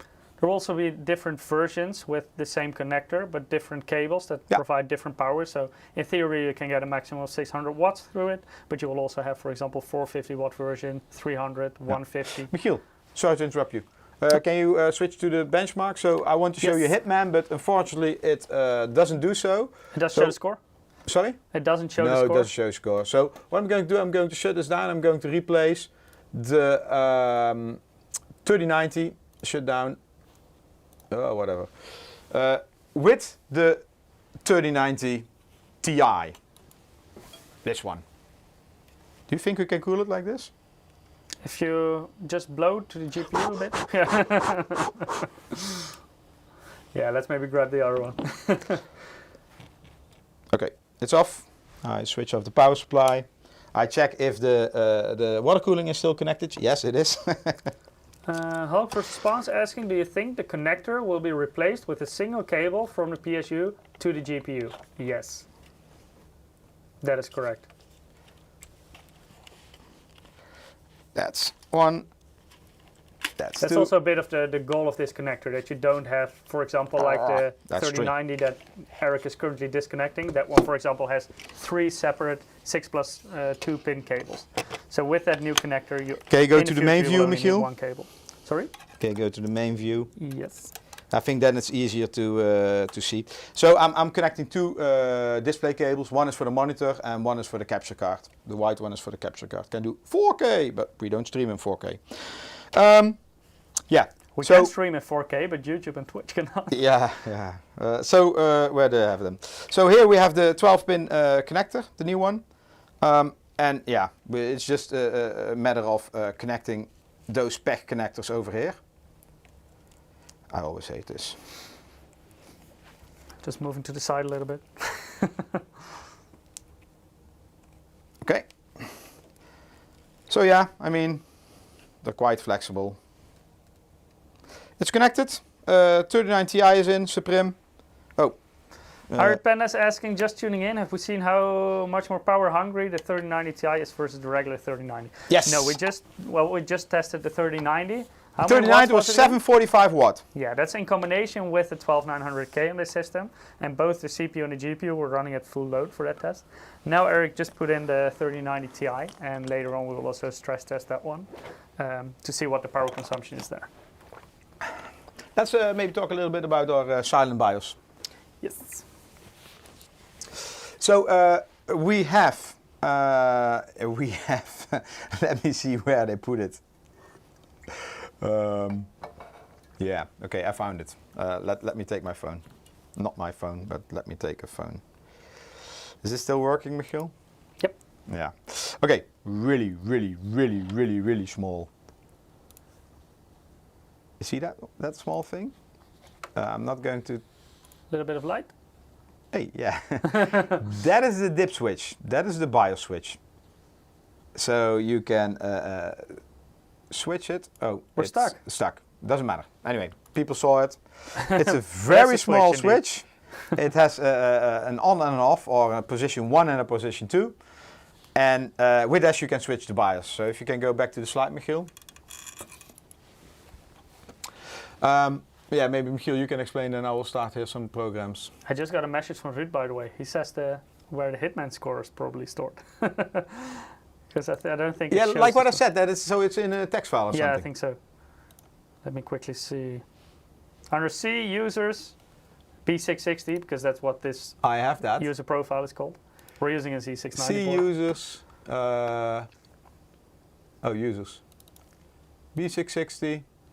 My documents, probably. 3D Max, my games. No. No? Where was it? I mean, users and then? Yeah, somewhere. Let me see. Save games. Sure elaborated. Yeah, /Hitman. It doesn't show there. Not in my documents. Not in my games either? No. No /Hitman. Sure. Downloads. Favorites. Hitman. Ah. But profile, data.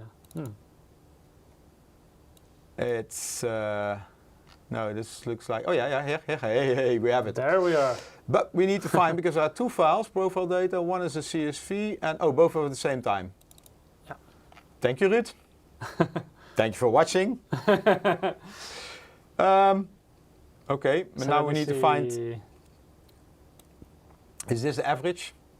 This is CPU and GPU. CPU benchmark, yeah. So 125.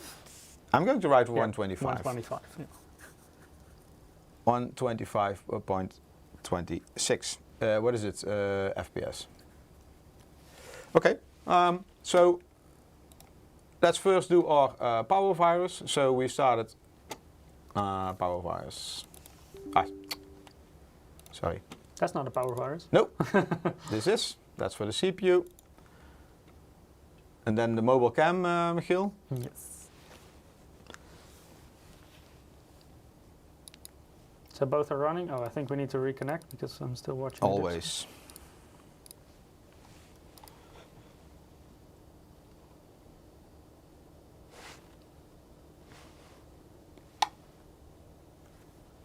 So 8:23, 24. Not that bad. No. We had it before above 900, right? Yeah, I think also the prime is running through some different cycles. And I think in certain cycles it will draw some more power. So I think you could see it go even over 900 watts. 828 watts. Okay. We're also stressing all cores for the CPU. Oh, let me see. Yeah, should be. It's working, right? Yeah, I think so. Yeah, so it's working already.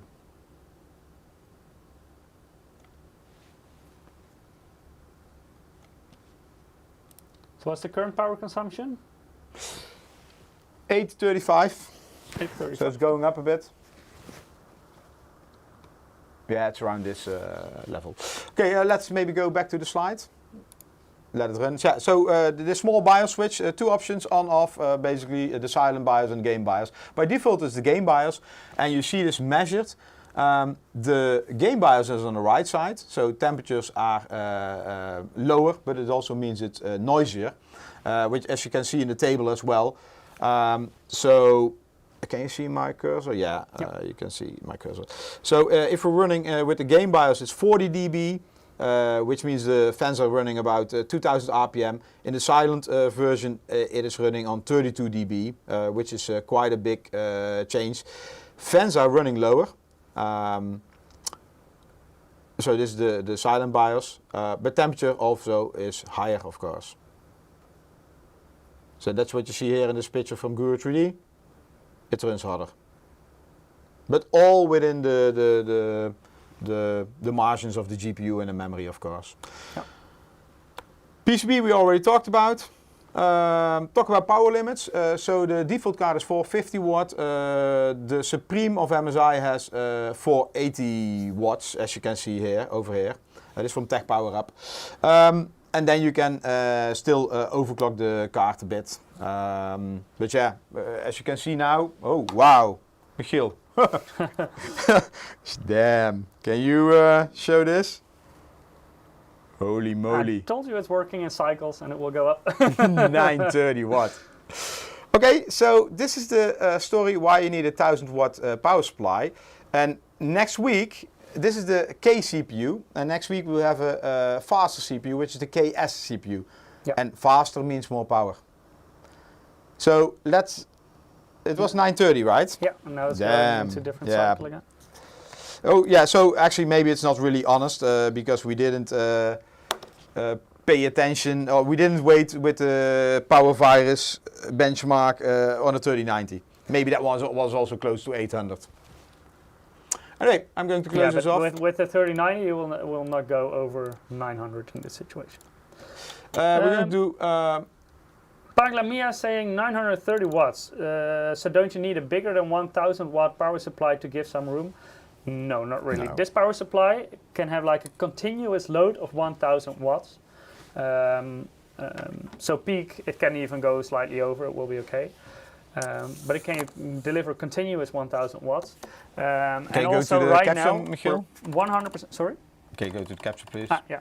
But right now we're 100% stressing both the CPU and the GPU. So this is not really a realistic scenario. No, not at all. No, we're really only when you're overclocker or benchmarker. Yeah. But then you have like two power supplies. Like when you're gaming, yeah, later on, maybe during the benchmark, you can show the power draw during Formula 1. You will see it's quite a bit lower because you will, for example, not stress the CPU 100% there. I really hate this game. It seems that the resolution is the same, DLSS is the same, and this is on medium. Strange, right? Yeah. I thought we had it on high. I think so too. Yeah, anyway, we're going to range the benchmark. Spa again. Okay, so that is running. Can we maybe, Michiel, look at the Supreme features? Yes. Meanwhile, I mean, you know how this race goes. Let's maybe quickly show the power draw, by the way, because this is a gaming scenario. Oh yeah, yeah, we can do that. It's. You did switch Prime 95 off, right? Well, here's the proof. So right now, while it's running the benchmark, so here you can see it, yeah, it's drawing around 600 watts. So yes, we can push it on stock speeds even to 930 watts, but in a gaming scenario, you will not go over 900 watts.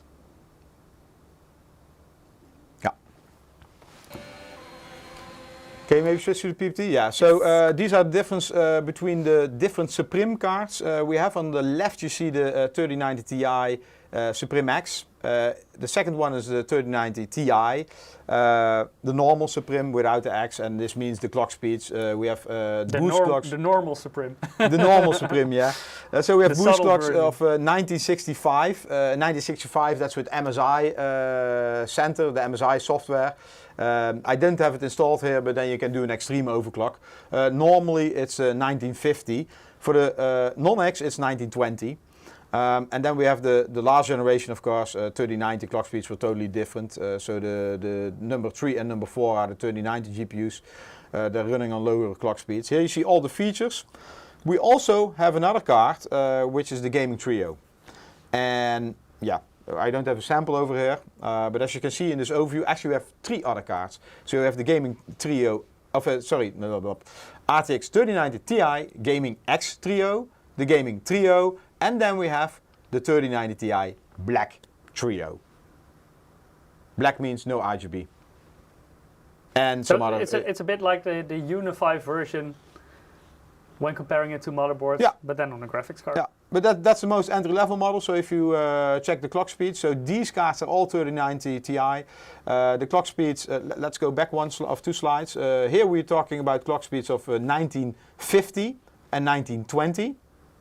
Mm-hmm. Here we talk about clock speeds of 1920. That's for the X. So basically the Gaming Trio X has the same speeds as the default or the non-X Supreme. Okay. And then we have a normal Gaming X Trio, which is 1860, and then you also have the black version, which is 1860. So as you can see at the bottom, RGB is not on there, it's removed. Yeah, so basically the black one and the normal Gaming Trio are the same apart from the RGB. Yes, that's basically it. Same cooler, same 2 kilo cooler. I have it here, so same 2 kilo cooler. Okay, we can go to the benchmarks. Average is 59. Agree? Oh, yeah, what was the 30? 48. Okay. That's quite a big gap. Quite a gap indeed. That's 48 like... to 59. Sorry? 48 to 59, that's yeah. indeed... But you about 180 watt more. Yeah. Nah, no, that's bullshit. Because the wattage was during the power virus, but during it Prime. does draw a bit more power. Yeah. Okay, so let's have a look at the other. Are you sure? Yes. What is the other one? Hitman. Hitman. Yeah. So we need to check the. What did we say? Ultra high. Okay, it remembered. Yeah. So that's it looks good. all the same. Yeah. Start. Can you maybe also show the power draw in this one? Yeah, sure.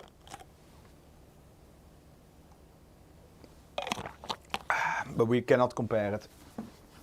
No, but to compare to F1, for example. Yeah. Let me wait, yeah. Because I know this one is slightly more CPU demanding, so yeah. looks like I'm stuck. Sorry, we're fixing it. This will put a little bit more load on the CPU, so you see the power draw is slightly higher. It's about 20 watts more.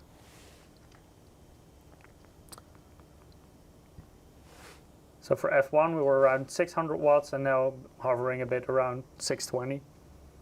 Yeah, it differs. Yeah. So this is, a bit more realistic for a gaming workload. Yeah. Okay, let this game benchmark run. Maybe we can go back to the slides because we also made a slide about the height of the card and it's really thick. On the left side you see the RTX 3090 Ti, on the right side you see the RTX 3090. And I told you already the cooler is more or less the same, but we can have differences how they internally work or what the weight is, meaning the base plate can be smaller, the number of heat bytes can be less. Yeah, so the dimensions will be the same, but the internals can be different. Yeah. So, but yeah, for those GPUs on the right side, 3070, 3070 Ti, 3080, 3080 Ti, 3090, they all have the same height, which is 61 centimeters. This one is 61 centimeters? I hope this It should have been millimeters. Oh, sorry. Yeah. My bad. Centimeters is quite a lot. The standoff bracket doesn't work. It doesn't fit. It's only 30. Yeah, okay, my bad. Shall I change this? No. You guys know. Anyway. If we compare that, so on the top we have the Supreme cards, at the bottom we have the Gaming X Trio. Michiel, we can go back to the game. Yes. It's just finished. Anyway, it will show. I have so many going... What? Oh yeah, I forgot already. What? How many what? What?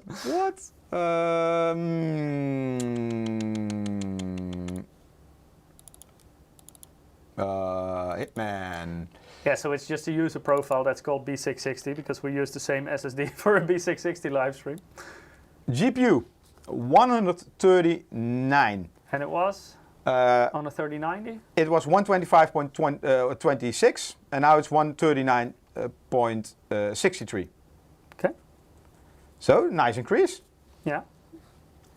But yes, I mean, in the end, this is 4K, all settings wide open, ray tracing stuff, minus motion blur. I'm not sure if that takes a lot of GPU cycles. But yeah, so yes, you get a benefit with GPU. It comes with a higher power draw. Not all of you should have a new PSU. The converter cable, so the new PCI Express 5 power cable for GPU is included with the GPU, with the VGA card. But of course, the power supply you're using still needs to provide at least 3 6+2 pin power connectors in order to be able to connect this converter cable. Yeah. We just took 2 benchmarks, which are quite heavy, which we can also easily benchmark. But there are enough games. I mean, this is quite a big difference. We're talking about 125 versus 139 in 4K. So that's quite a lot of CPU power. If you calculate this to 1080p, but nobody will play 1080p with this, I hope. Otherwise, they're extremely also, if you're playing 1080p, then CPU becomes a bigger factor. Yeah, absolutely. Yeah. What did I want to say? I think you wanted to say that we're going to choose another winner. Oh, yeah. That's correct. So if you haven't participated yet, maybe go do to msi.com. Maybe do 2. 2? Yeah, I mean, you're behind. Oh, sorry about that. Normally we do like each half hour. And if I draw winners like 2 per half hour or something. I've got 2 for you. First one. So the first winner is Enhas. Congratulations. Congratulations. And the second one is Sylvian. Sylvian. Congratulations. Sounds like Pokemon. You both also won a game code for Rainbow 6 Extraction, so please keep an eye out in your mailbox, then we will email it to you in the coming days with some instructions on how to redeem it. And if you haven't participated yet, make sure to do so. So go to msi.com/2/insider or follow the direct link in the Twitch or YouTube chat that our bot will put there once every 5 minutes. Can we maybe talk a little bit about direct storage? Yep, sure. Because, it's already a long time announced. NVIDIA called it RTX I/O, but actually it's part of Microsoft, the direct storage API. I use this screenshot from Microsoft to explain to you what this will do, because it's, I don't want to say complicated, but in the past... And this NVIDIA screenshot, right? Oh, so what did it say? You said Microsoft. Oh yeah, this NVIDIA screenshot, yeah. So in the past, if you want to, games are, we have 4K games, they're getting higher quality assets, the worlds are getting bigger, so all those high quality textures, they need to be loaded in onto your GPU, and normally this always goes via the CPU, so the CPU is quite a lot of time unpacking because they're all compressed to fit in the on the hard drive. And nowadays those open world games, they are so big. Yeah, indeed. So a lot of assets, they are compressed and need to be decompressed to fit in the GPU memory that is easy accessible. And this new direct storage technology is to bypass the CPU for decompressing. So first of all, Microsoft has a new stack, new I/O stack, which handles smaller files, which are normally used for games, for all the textures and all the small files. If you open a game, you go to the directory, you probably see a lot of files, all one big file, which is basically a library in which everything is included. So this can do that already much faster. And direct storage is part of DirectX 11, but also works on DirectX 10. So in DirectX 11, it will use at this moment already 20 to 40% less CPU time to load your assets. And that's not with GPU compression we were talking about, or we were not talking about, but I should talk about in like 1 minute. On Windows 11, you get the best performance because it's a completely new stack with an NVMe drive. And at this moment, it's still too early to say how much you will benefit from like PCI Express Gen 4 or Gen 5 in the future later this year. Compared to PCI Express Gen 3, but it's clearly, the screenshots also shows it. This is from, I forgot which game it was, but one of the game developers was already working with it. And you see the loading time on M.2 is 1.9 seconds versus SATA SSD, so not a PCI Express SSD, is 3.7 seconds versus a hard disk, because they all work with direct storage, is 21.5 seconds. But this one does not include GPU decompression. So that's what Microsoft is still working on. So these load times for these assets will go down by still a huge factor, like what I showed you in this screenshot at the end. See, PCI Express Gen 4 SSD, they need to do the compression, takes, let's say, 24 gigabits. No, that's not gigabits, what is it? Anyway, 24 cycles. On the CPU, this will probably only take, maybe it's seconds. I don't know what it is, the blue bars. On the CPU, it will go much faster, of course. I think CPU cycles, indeed. Yeah, can be, yeah, or seconds or time. So this is all to come, quite interesting, and this will change how the games will look. This is already possible on the PlayStation, but of course, people, the game developers who develop a PlayStation game, they also want to sell it on PC, so they have to keep in mind about the architecture. Well, it's all x86, but also about the assets and the resolutions, etc. So they need to not only how they will look, but also how they will load. Like in quite many open world games, you still have like some kind of cutscene that is used to load, for example, like into a new area. Yeah, for example. Or a cave. And I think that will, in the future, that will probably go a lot more seamless. And seamless means the game, the pace of the game, the immersion will completely change, because you don't have to wait anymore. And now, no interruptions. Yeah, and now a lot of times you are forced into corners because you need to take the elevator, and then the game can load in the background, and you're just seeing the animation of the elevator. So yeah, the gaming will become more intense because you basically don't have to wait, and this is streamed directly. So if you look in that direction, and then there are two options. You either look left, maybe that's right, I don't know. Or you look right, maybe that's left, I don't know. I'm seeing everything in mirror.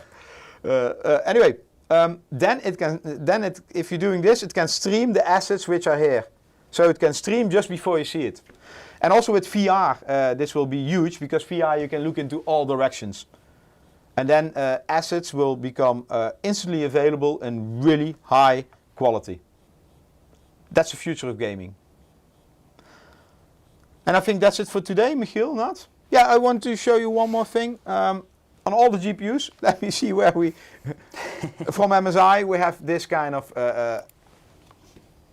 two screw holes. And this is what we're using for SIs. So maybe, Michiel, you can go back to the slide. SIs are, so system integrators. They are connecting the GPU in the case. But of course, you need to have a compatible case. But this is quite useful because during transport, your GPU will not fall out, your PCI Express slot will not break.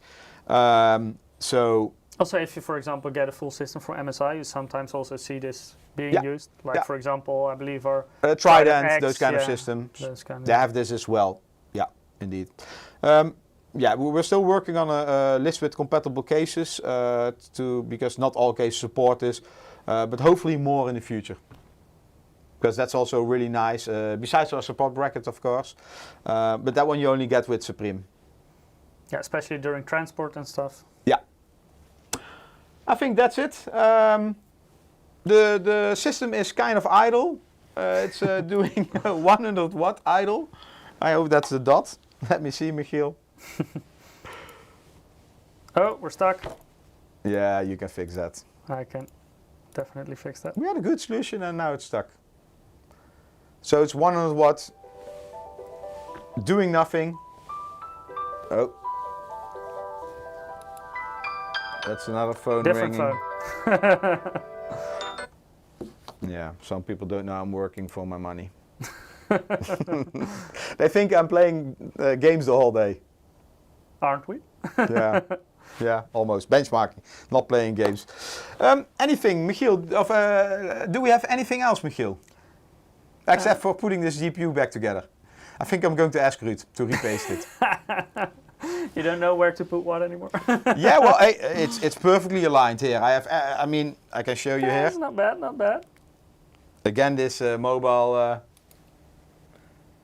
And we're stuck again. Doesn't matter. The mobile cam is yeah, disaster. People know what they look for. I mean, everything's there. Everything is sorted. I think I can put a lot of things back together. The only problem is repasting the GPU. And let's hope it still works. And this corner silicon worries me. I don't know. The thermal pad? No, some silicon. Oh. The corner. Don't worry, don't worry. Okay, next week. Next week.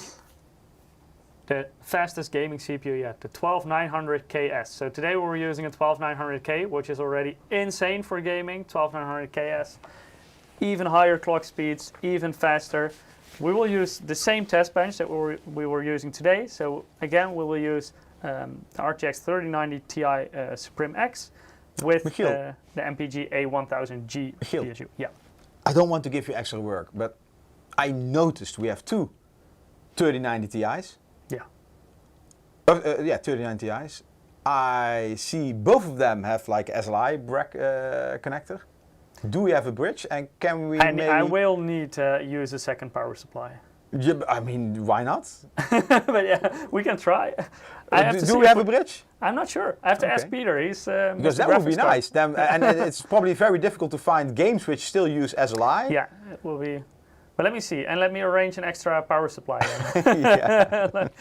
A dedicated one for the second GPU. Yeah. Anyway, next week, Ruud and Michiel are here. We'll be more in depth on the CPU. Ruud will use, I didn't touch HW info, it's just there. But Ruud knows how to read all the stuff. And yeah, let's see if today we reached, what did we reach? 930 watt? Yeah.